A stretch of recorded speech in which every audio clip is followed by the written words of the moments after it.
¿Qué tal? España se está hundiendo y los medios europeos lo ocultan. Te voy a explicar por qué. Hay un país en Europa que, según los titulares oficiales, es un modelo de éxito económico.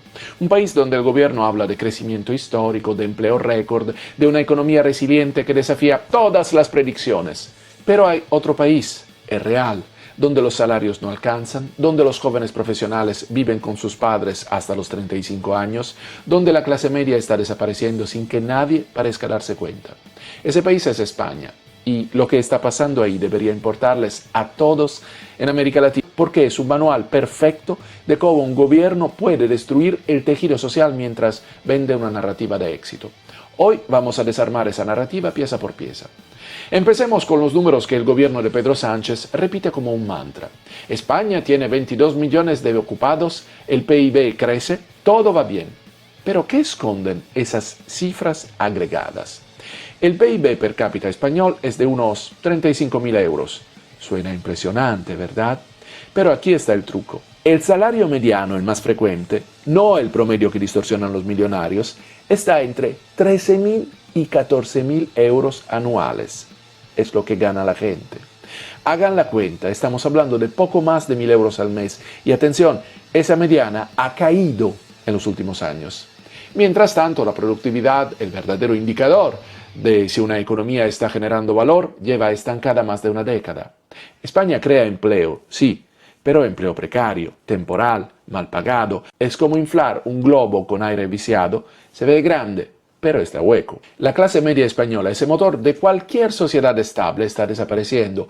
Pero lo más peligroso es que ella misma no lo sabe. Sigue comportándose como clase media, consumiendo a crédito, manteniendo apariencias, mientras su capacidad económica real se desmorona.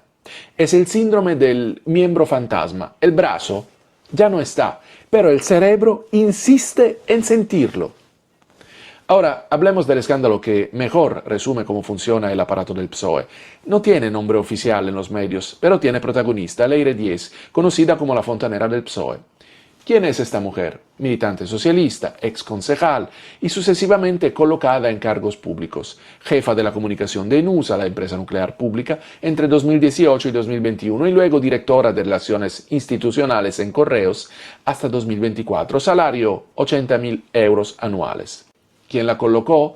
Juan Manuel Serrano, íntimo amigo de Pedro Sánchez, su ex jefe de gabinete en el PSOE y presidente de Correos entre 2018 y 2023. Aquí es donde la historia se pone oscura. En junio de 2025 estalló la bomba. Se reveló que Leire Diez tuvo poderes para validar el voto por correos durante su cargo en Correos. Específicamente, firmó digitalmente la validación del voto postal en las elecciones andaluzas de 2022. Ella misma lo presumió en Facebook en marzo de 2024. ¿Os acordáis del voto por correo de las pasadas elecciones generales? Pues yo me encargué de más de 2.500 oficinas y la responsabilidad de 9.400 personas. Las elecciones generales del 23 de julio de 2023, las que mantuvieron a Sánchez en el poder, fueron convocadas en plena temporada de vacaciones, forzando a millones de españoles a depender del voto por correo. El resultado, más de 250.000 personas no pudieron votar, sobres que no llegaron, papeletas extraviadas, documentación perdida. Los sindicatos UGT y CCOO denunciaron falta de previsión y nefasta gestión, pero hay más. La Guardia Civil está investigando presunto fraude electoral organizado en el voto por correo en múltiples localidades españolas durante las elecciones municipales de 2019 y 2023. Y eso pasó en Mojácar, provincia de Almería. En Melilla se triplicaron las solicitudes de voto por correo de forma sospechosa. Y después hay el caso más revelador de todos. Vega de Paz, un pueblo de Cantabria donde en 2011 Leire Diez se presentó como candidata del PSOE en un municipio donde nunca habían tenido representación. El voto por correo se disparó al 20% en un pueblo de menos de 1.000 habitantes donde históricamente no llegaba al 1%. Ese fue el único año que el PSOE obtuvo concejales. El exalcalde del pueblo denunció públicamente: me robó las elecciones. No son casos aislados. Los investigadores hablan de un patrón sistemático que podría haberse repetido en múltiples puntos de España. Ahora, el contexto financiero. Juan Manuel Serrano, el amigo de Sánchez que colocó a Leire Diez, Dejó correos con pérdidas acumuladas superiores a 1.300 millones de euros entre 2018 y 2023. 1.300 millones en 5 años. En 2023, solo ese año, las pérdidas fueron de 300 millones de euros. Mientras tanto, Serrano cobraba 207.000 euros anuales. Los sindicatos lo califican como el peor presidente de la historia de Correo. La UCO está investigando contratos irregulares durante su gestión, incluyendo acuerdos con Huawei y consultoras vinculadas a la trama Coldo. En mayo de 2025 se filtran audios de Leire 10 reuniéndose con empresarios investigados por corrupción para intentar desacreditar a mandos de la Guardia Civil que investigan al gobierno, específicamente a Antonio Balas, jefe de la UCO, Unidad Central Operativa. En esas grabaciones, Díez ofrece puentes con fiscales y favores judiciales. También coordinó acciones para obtener información comprometedora sobre la jueza Beatriz Biedma, que investiga al hermano de Pedro Sánchez. En junio de 2025, Díez es detenida. El PSOE se desvincula, no ha estado nunca en nómina. Santos Cerdán, número 3 del partido, admite conocerla desde hace años, pero dice no saber a qué se dedica. Mentira. Díez trabajó directamente para empresas públicas controladas por el PSOE durante años. ¿Entienden la magnitud de esto? Estamos hablando de control electoral, fraude organizado, descrédito institucional, todo desde el poder. Si esto te parece fuerte, dale like porque lo que viene es aún más impactante. Durante la COVID-19, mientras la gente moría en hospitales colapsados, el gobierno adjudicó contratos millonarios para comprar mascarillas, no a empresas especializadas, sino a intermediarios conectados con el PSOE. Koldo García, ex asesor del entonces ministro de Transportes, José Luis Ábalos, está en el centro de una trama donde se cobraron comisiones millonarias por mascarillas sobrevaloradas. Algunas ni siquiera cumplían con los estándares sanitarios. Estamos hablando de más de 50 millones de euros en contratos irregulares. Mientras las familias españolas perdían a sus seres queridos, algunos se forraban los bolsillos. Ábalos, el mismo que cayó por el caso Coldo, está siendo investigado por presuntas irregularidades en contratos de hidrocarburos con Venezuela. Mientras Europa sancionaba al régimen chavista, España, bajo el PSOE, mantenía canales comerciales por lo menos sospechosos. No es casualidad que Sánchez haya sido uno de los líderes europeos más tibios con Maduro. Pero la conexión va más allá. Ábalos es investigado por reuniones con Delcy Rodríguez, vicepresidenta de Venezuela. Rodríguez tenía prohibida la entrada a territorio europeo por sanciones de la Unión Europea y se encontró con Ábalos en el aeropuerto de Madrid. ¿Qué hacía reuniéndose secretamente con el ministro español? Las teorías apuntan a negociaciones sobre hidrocarburos y oro venezolano. El gobierno español negó todo durante meses, luego admitió la reunión, pero dijo que fue protocolar, luego se supo que duró horas, luego aparecieron fotos. El patrón es siempre el mismo: negar, minimizar, culpar a los medios. Ahora bien, ¿cómo es posible que con todos estos escándalos el gobierno de Sánchez mantenga una imagen relativamente positiva, especialmente en medios internacionales? Pues la respuesta es simple: inversión masiva en comunicación y redes sociales. El gobierno español ha destinado millones de euros a contratos con agencias de comunicación, consultoras digitales y campañas en redes. No estamos hablando de promoción turística, estamos hablando de construcción de narrativa política.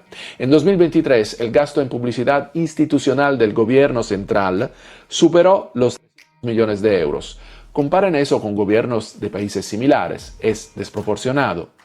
Pero aquí viene lo interesante: gran parte de esa inversión va a medios progresistas, tanto nacionales como europeos. Medios que luego presentan a España como un modelo social frente a la ultraderecha europea. Es un círculo perfecto. El gobierno financia, directa o indirectamente, a medios que luego lo defienden, y esos medios construyen una narrativa internacional que alimenta la percepción interna. Es marketing político de alta gama y funciona. Medios como The Guardian, Le Monde, Der Spiegel han presentado a Sánchez como un bastión socialdemócrata frente al avance de la derecha. No mienten, pero tampoco profundizan en las contradicciones, los escándalos de corrupción, la precariedad laboral, el empobrecimiento de la clase media. ¿Por qué? Porque ideológicamente les conviene esa narrativa y porque en muchos casos hay intereses cruzados, fondos europeos, contratos publicitarios, alianzas políticas. La realidad es que el PSOE ha construido una imagen internacional que no coincide con lo que viven los españoles de a pie. Mientras en Bruselas se habla de España como ejemplo de recuperación económica, en Madrid, Barcelona o Valencia la gente no llega a fin de mes. Y eso pasa en París también. Se habla muy bien de España como ejemplo a seguir. Volvamos a lo concreto. ¿Cómo se destruye una clase media? No se hace de golpe, se hace con decisiones que parecen técnicas, pero tienen consecuencias devastadoras. España tiene una de las cargas fiscales más altas de Europa para los trabajadores de ingresos medios. Mientras las grandes corporaciones negocian beneficios, el profesional que gana 30.000 euros al año paga casi el 40% en impuestos y seguridad social. No estamos hablando de millonarios, estamos hablando de maestros, enfermeros, ingenieros.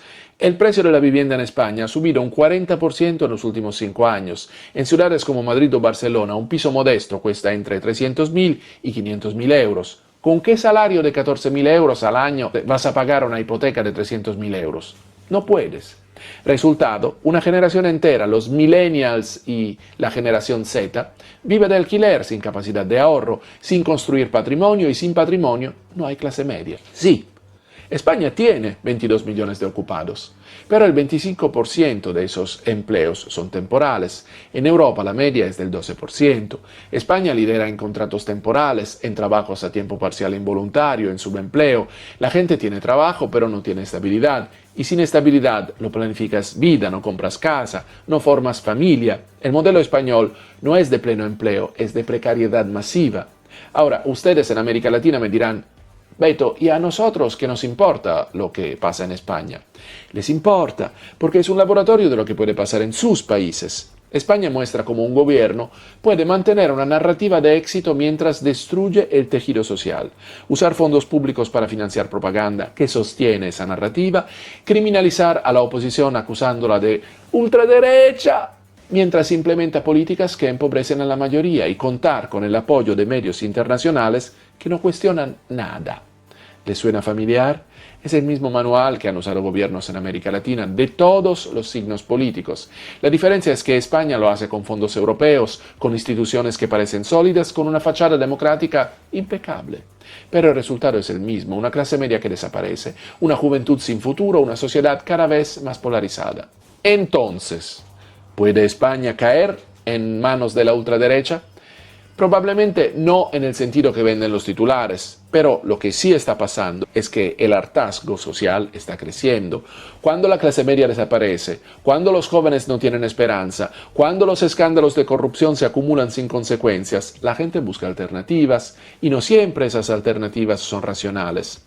El PSOE y sus aliados culpan a Vox, culpan a la ultraderecha, culpan a los medios de oposición, pero no se miran al espejo, no ven que ellos mismos con sus políticas, con su corrupción, con su marketing vacío, están alimentando la frustración que luego explota en las urnas. España no va a caer en manos de ninguna ultraderecha porque haya nazis escondidos, va a girar a la derecha, si es que lo hace, porque el proyecto del PSOE fracasó y ese fracaso no se mide en PIB, se mide en los miles de españoles que no llegan a fin de mes, en los jóvenes que emigran, en las familias que ya no pueden permitirse ser clase media.